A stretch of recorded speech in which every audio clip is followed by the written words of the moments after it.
இந்த செய்தியை உங்களுக்காக வழங்குவது அருண் மசாலா. 1983 ஆண்டிலிருந்து தரத்துடன் தன்மை மாறாத அறுசுவை சமையலுக்கான அருண் மசாலா.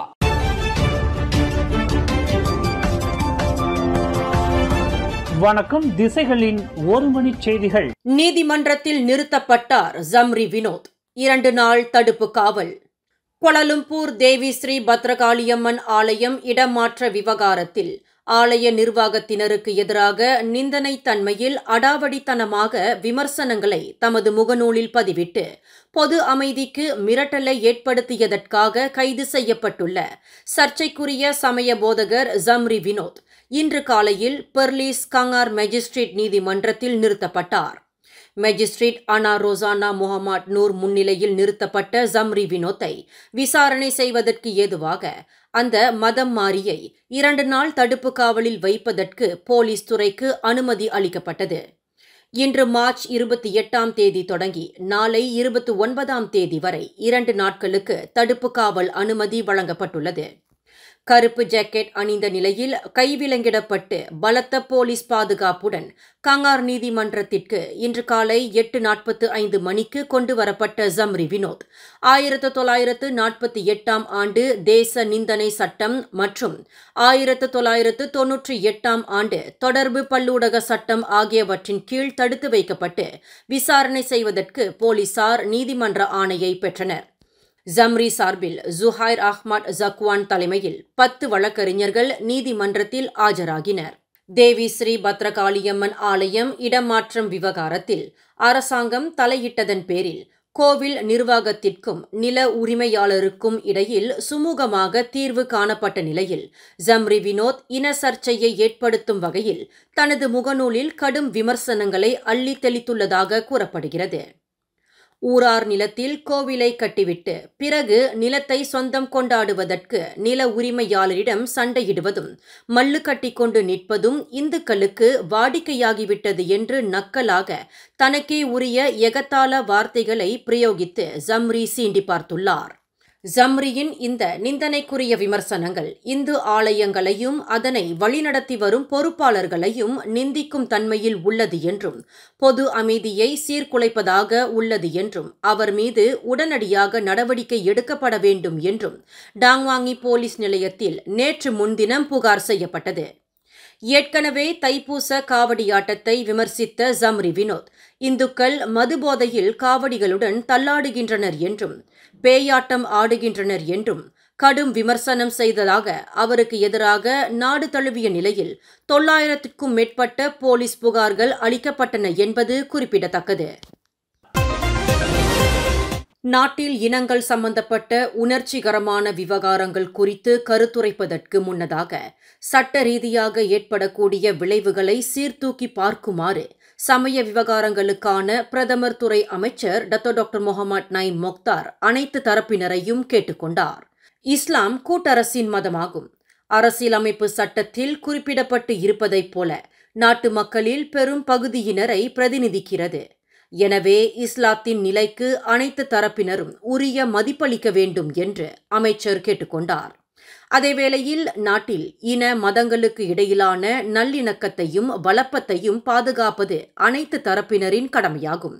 எந்தவொரு மதத்தின் உணர்ச்சிகரமான விவகாரங்களை விமர்சிப்பதற்கு சமூக வலைத்தளங்களை ஒரு சாதனமாக பயன்படுத்த வேண்டாம் என்று அமைச்சர் டாக்டர் முகமது நயீம் மொக்தார் நினைவுறுத்தினார்.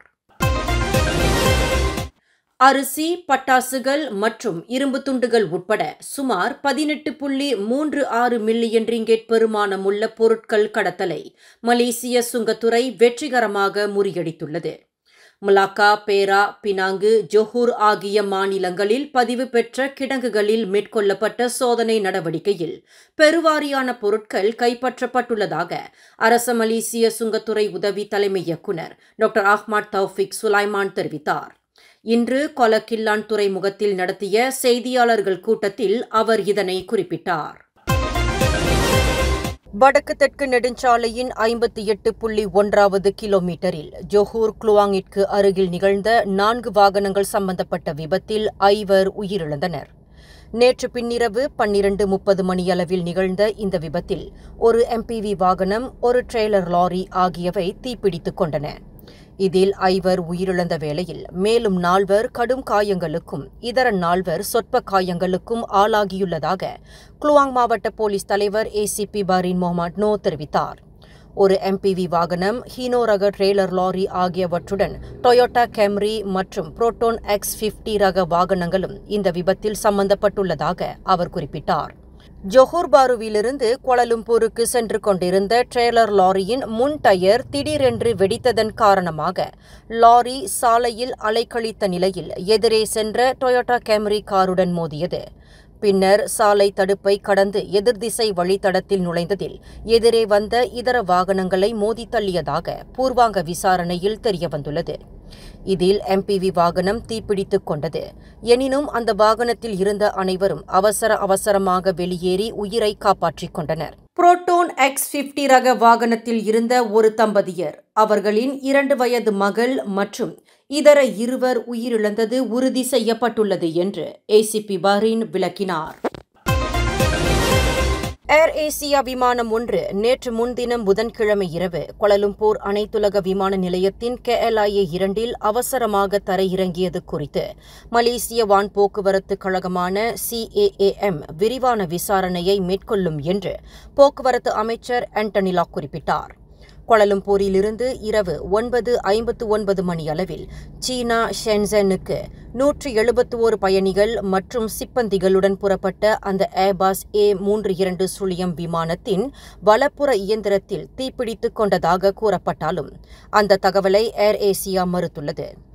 எனினும் ஏர்பஸ் விமானம் மீண்டும் கோலாலம்பூருக்கே திரும்பி அவசரமாக தரையிறங்கியது தொடர்பில் உண்மையான காரணத்தை கண்டறிவதற்கு மலேசிய வான் போக்குவரத்து கழகம் விரிவான விசாரணையை மேற்கொள்ளும் என்று ஆண்டனி லாக் குறிப்பிட்டார். விமானங்கள் எந்தவொரு அவசர தரையிறக்கமும் CAAM அதிகாரிகளால் விசாரணை செய்யப்படுவது வழக்கமான நடைமுறையாகும் என்று ஆண்டனி லாக் விளக்கினார். வரும் PKR கட்சியின் உயர்மட்ட தலைவர்களுக்கான தேர்தலில் உதவி தலைவர் பதவிக்கு போட்டியிடப் போவதாக அக்கட்சியின் துணை தலைமை செயலாளர் டாக்டர் சத்யபிரகாஷ் நடராஜன் அறிவித்துள்ளார்.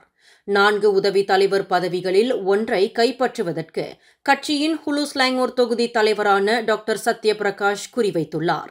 ஹுலுஸ்லாங்கூர் தொகுதி பொறுப்பாளர்கள் மற்றும் கட்சியின் இதர தலைவர்களுடன் கலந்து ஆலோசனை நடத்திய பின்னர் உதவி தலைவர் பதவிக்கு போட்டியிடுவதென தாம் முடிவு செய்துள்ளதாக டாக்டர் சத்யபிரகாஷ் இன்று வெளியிட்டுள்ள ஓர் அறிக்கையில் தெரிவித்துள்ளார். தொழில் ரீதியாக ஒரு மருத்துவரான டாக்டர் சத்யபிரகாஷ் ஒரு வர்த்தகராகவும் விளங்குகிறார். தாம் உதவி தலைவராக தேர்வு செய்யப்பட்டால் கட்சிக்கு அதிகமான இளம் வாக்காளர்களையும் நிபுணத்துவ தொழில் சார்ந்தவர்களையும் கொண்டுவர முடியும் என்று டாக்டர் சத்யபிரகாஷ் குறிப்பிட்டுள்ளார். உள்நாட்டுப் போரினால் பெரும் பதற்ற நிலைக்கு இலக்காகியுள்ள வட ஆப்பிரிக்க நாடான சூடானின் தென்பகுதியில் உள்ள மலேசியர்கள் அங்கிருந்து வெளியேறும்படி விஸ்மா புத்ரா அறிவுறுத்தியுள்ளது. அந்த ஆப்பிரிக்க நாட்டில் இன்னமும் வர்த்தக விமான சேவைகளின் செயலாக்கம் இருப்பதால் அங்கிருந்து வெளியேறும்படி மலேசியர்களுக்கு விஸ்மா புத்ரா ஆலோசனை கூறியுள்ளது. அந்த நாட்டின் கடைசி நிலவரங்களின்படி மலேசியர்கள் அந்நாட்டில் இருப்பது பாதுகாப்பானது அல்ல என்று உணரப்பட்டு இருப்பதால் இடர்கள் எதிர்கொள்வதிலிருந்து தவிர்க்க அந்நாட்டை விட்டு வெளியேறும்படி கேட்டுக்கொள்ளப்பட்டுள்ளனர். கடந்த 2 ஆண்டுகளாக சூடானில் துணை இராணுவத்திற்கும் இடையில் நடைபெற்று வரும் உள்நாட்டுப் போரில் தலைநகர் கர்தோமை இராணுவம் கைப்பற்றியுள்ளது. இதனால் அந்த நாட்டில் பதற்றம் அதிகரித்துள்ளது. இந்த செய்தியை உங்களுக்காக வழங்கியது அருண் மசாலா. 1983 ஆண்டிலிருந்து தரத்துடன் தன்மை மாறாத அறுசுவை சமையலுக்கு அருண் மசாலா. மேலும் செய்திகளை தெரிந்து கொள்ள கீழே இருக்கும் பெல் பட்டனை அழுத்துங்கள். உங்கள் மகிழ்ச்சியை வெளிப்படுத்த லைக் மற்றும் ஷேர் செய்யுங்கள். தொடர்ந்து திசைகளோடு இணைந்திருக்க சப்ஸ்கிரைப் செய்யுங்கள்.